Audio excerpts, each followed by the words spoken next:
The Honorable Noble Drew Ali warned the Moors about the AIDS epidemic in 1928. He said, "There's going to be a great plague and famine in this land, and it will spread around the world." Most conscious people can identify famines such as a shortage of African men and sterilization of African women, and even a shortage of healthy foods. But few equate AIDS as a plague.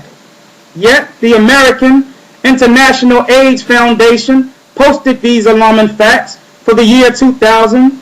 3.1 million men, women, and children died from AIDS, and an additional 5 million were newly, and that 25 million children will be orphans by 2010 because of AIDS. When one takes into consideration this disease was unknown to the Earth's population just 30 years ago, the only thing that could produce these statistics in such a brief time span is a plague and or famine.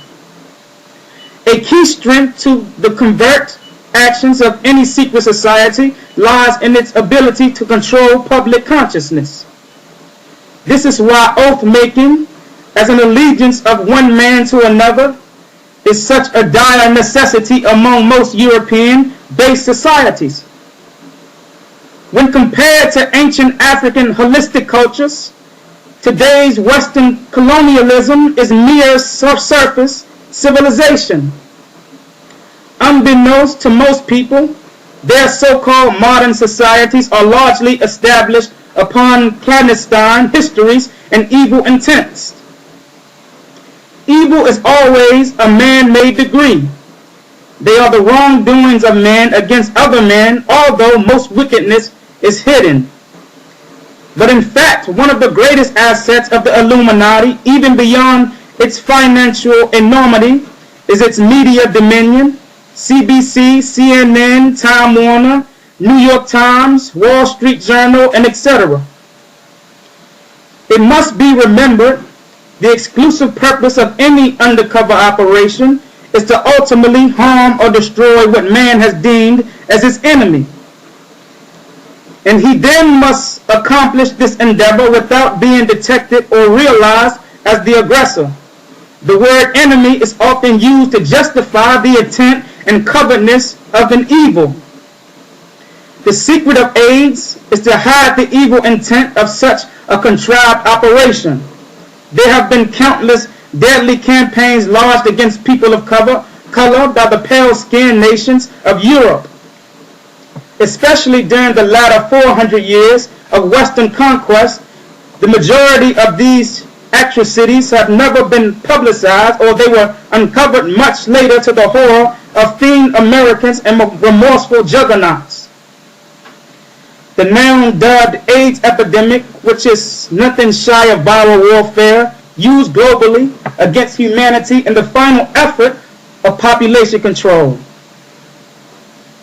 This strategic virus weapon is the most hideous and blackest among modern-day evils and calamity to the human state. Listen to this.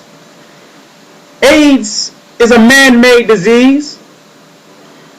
So to all of you who think that AIDS comes from a monkey, it tells me that you are still asleep and in a mental enslavement of the mind. AIDS was developed in the United States Army's Chemical and Biological Warfare Department at Fort Detrick, Maryland. As a result of the race riots of the 1960s, the U.S. government's internal affairs, who was totally unprepared for the massive surge of civil unrest, looked at the Black Power movement as an internal terrorist attack by illegal aliens. NBC, which is niggers, blacks, and coloreds, are not U.S. citizens, and this was briefed and officially put into the 14th Amendment. Those under these America slave labels are legally classified as civilia mortis and targeted as a very unstable alien element.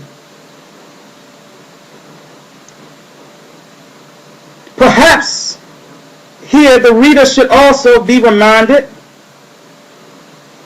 that Freemasons, which founded the United States and her militaries to make good white men better, also rest upon the grand purposes of the total subjugation of all people of color, mainly Africans.